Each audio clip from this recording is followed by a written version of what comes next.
Alors aujourd'hui, c'est la sortie officielle, enfin non, c'est demain, mais on peut dire que c'est aujourd'hui, de Black Ops 3. Alors, du coup, bah on l'a pas eu. Du coup, nos clients, bah, je pense qu'ils iront à côté à 20h. Mais aujourd'hui, on va faire autre chose du coup. On va vous montrer cette fameuse manette. Alors, on va retracer un petit peu ça parce que j'y tiens. C'est la manette de la Play 1, la manette de la Play 2, bizarre, c'est la même, la manette de la Play 3, il n'y a plus de fil, hein.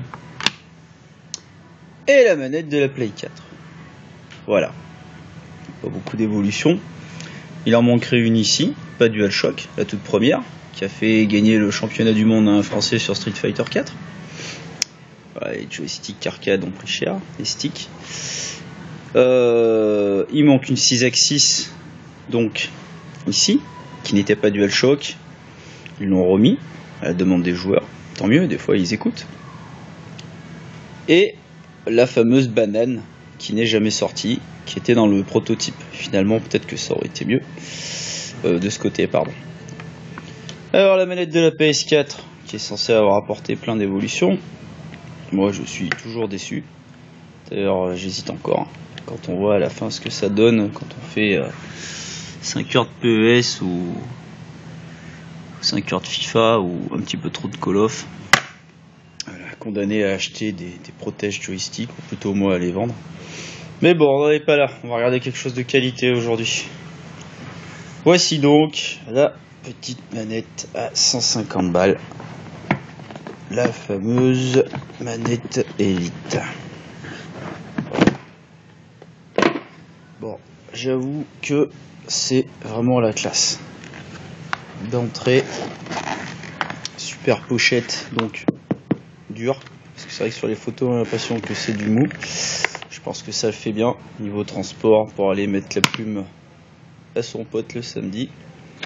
Excusez, faut que je me détende.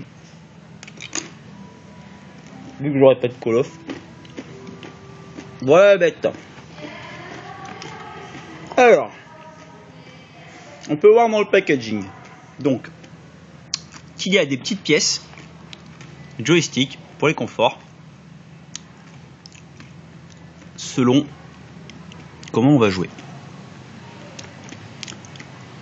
La croix est donc dans la boîte si le nouveau ne vous plaît pas. Alors on voyait pas très bien sur les images pourquoi il y avait ce dégradé. En fait le dégradé c'est vraiment un effet de lumière. C'est courbé, incurvé vers l'intérieur. Ça m'a l'air pas mal, donc pas testé pour le moment, mais qu'on comprenne bien ça. Bon, vous voyez déjà à l'arrière, ça c'est vraiment très classe. On imagine plein de choses avec ce genre de petit appareil. Alors oui, ça a l'air un petit peu fragile, mais apparemment c'est interchangeable au cas où, donc customisable. La manette elle est bien lourde, mais ce qu'il faut je pense. Très intéressante. Les boutons on sent tout de suite que c'est vraiment huilé. On n'entend pas le clic-clic de la PS4.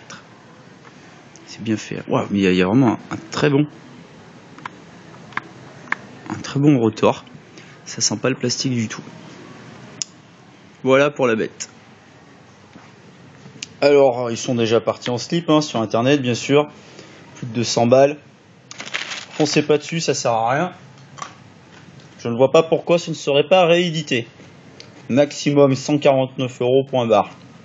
Même moi m'en reste encore. J'en vois pas, c'est pas la peine de venir m'embêter. Au revoir tout le monde.